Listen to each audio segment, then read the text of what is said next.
Hello and welcome to Art Series, a program to highlight the creative and artistic careers of our ASFM alumni. Today with us, we have Alexis Zambrano, class of 2006. Thank you, Alexis, for joining us today. Thank you so much for having me. So it's a pleasure to be able to join you on this series.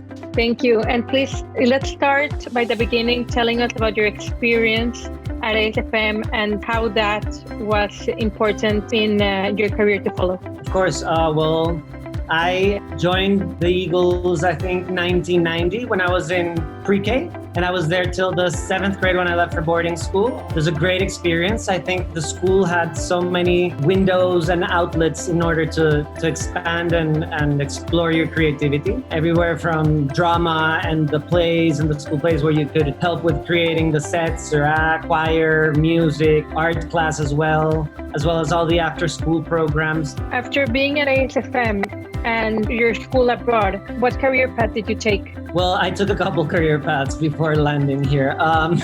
At first, I went to culinary school, and after graduating, I decided to go to architecture school. After going to architecture school, while I was there, I interned with a silversmith in New York. I went to Parsons in New York. And while apprenticing, I learned how to make jewelry. After graduating architecture school, I started a jewelry line with a good friend of mine who was also an Eagle, Jesus Torres. Meanwhile, I was always doing art. It was just my hobby. Since I was young, I loved to paint. It was just something I did for myself. And after around 3 or 4 years of having the jewelry line, we closed that and I continued through art and Jesus continued through architecture.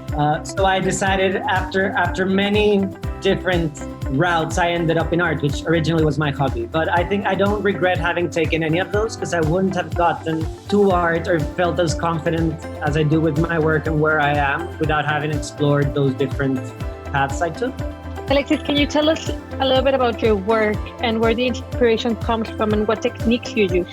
I reference a lot of different things and aspects of my life through my work. It really is more like a visual diary on what I'm going through at the moment. So it's changed throughout the years.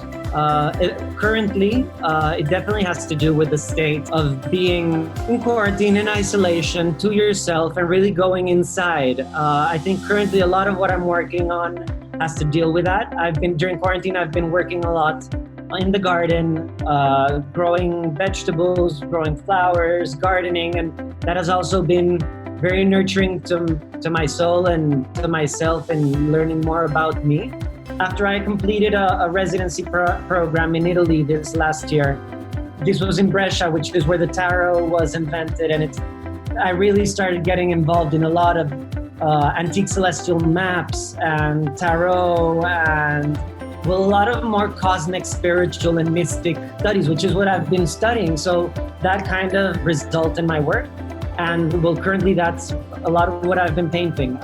Plants and flowers and nature and I guess spirituality through these. They have been kind of my language, as well as sacred geometries and I've been studying a lot of celestial maps of the cosmos and astrology, which have also helped me be used as a language in order to create these works. Alexis, can you tell us about the residency programs you've been part of and what are your suggestions for anyone who would like to apply to one? Of course, residency programs are a great tool for artists. They're not really as maybe well known, at least in Mexico. I didn't get to know them till a few years back. And they're a great tool in case maybe you haven't studied or you studied art, but you don't necessarily want to go into a master's degree yet, or you're not really interested in going back to school for a master's degree, but you want to continue learning and expanding your horizons in art. Residency programs are a great way of group learning because the way it works is you apply for it like a school with a CV, and then after you're selected, you usually work. Each residency program is different. Some of them are much larger, some of them are smaller, but you work with different artists and mentors. The mentors are usually either curators, artists, different people in the art world. And what you do is you work on site. These happen all over the world with different artists. So not only are you constantly working from them, but you get constructive criticism, you get critiques, and it's like a healthy competition between each other because you're all advancing and learning and opening new doors for each other. So I find them to be really enriching, and they've really been like my own little sort of master's degree that you start putting together, because it's not necessarily one program. You say 1 month in Italy, 1 month in China, 1 month in Peru. And suddenly, after you start putting all these lessons together, after a couple of years of doing these, you really get to meet a lot of people. You get to see a lot of different points of views, and they really help you open your mind.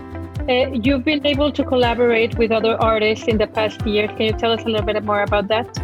Yes, definitely. I've been able to collaborate a couple of times with Aldo Chaparro. He's a sculptor from Peru originally. He's now based in Mexico City. But Aldo was my sculpture teacher since the 4th grade. He was a teacher at La UDEM, and I was lucky enough to be able to act as a stand-in during his classes, as well as take part of the studio classes, which was mainly carving wood and working with resins and clay. And I mean, I'd taken classes before with different teachers here in Mexico, but I feel like he was the first teacher that was a serious artist that through my life I have continued working with constantly.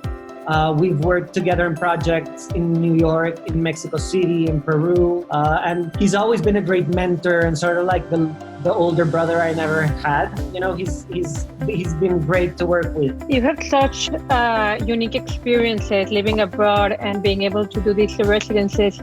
What's one of the best advice you've been given lately or in your career? I think something that's really helped me is really not to compare your achievements with others. I feel like this can go for anyone, really, not just for the art world, because it's so easy to accomplish something and then feel like it's not enough because your peers accomplished 2 or 3 or 4 or another one. And then you suddenly kind of forget what you actually accomplished. So sometimes you're very excited that you got to do a solo exhibit, but then you look next to you and your friend from school is in his 3rd one, or they got this prize. So then you feel less about what you've done. And I feel like this is something that I was told and it's really helped. And it might sound a little cliche, but life isn't a race, and you should relish those special moments because each person has their own path. Really just to not necessarily compare your career to others, because everybody's gonna go through their path to where they need to go, and none of them are right or wrong. Thank you, Alexis, for your time today, and we hope to be following all of your projects, and we hope to see you again very soon. Thank you so much for including me in this, Isa. It's a great project you're putting together, and I'm very excited to see the other artists that take part of it, and hopefully it'll help younger students and other alumni who are thinking about furthering their career in art or expanding their horizons in that subject.